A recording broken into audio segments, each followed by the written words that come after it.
നിങ്ങളെ മനുഷ്യർ പറ്റിക്കും, പക്ഷെ ദൈവം പറ്റിക്കില്ല. നിങ്ങളെ മനുഷ്യർ ചതിക്കും, പക്ഷെ ദൈവം ചതിക്കില്ല. ദൈവം അറിയാതെ നിങ്ങൾക്ക് ഒരു സഹനവും വന്നിട്ടില്ല. പാപാന്ധകാരത്തെ പാടെ അകറ്റും പൂവൽ നിലാവിൻ വിരുന്നെന്ന പോ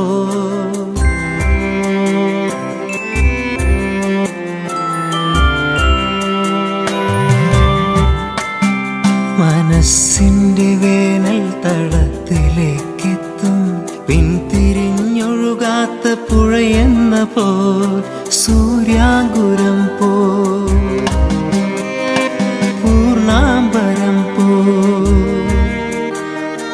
വചനത്തിൻ വഴിയിൽ എന്നെ നയിക്കും സ്നേഹം നിത്യസ്നേഹം.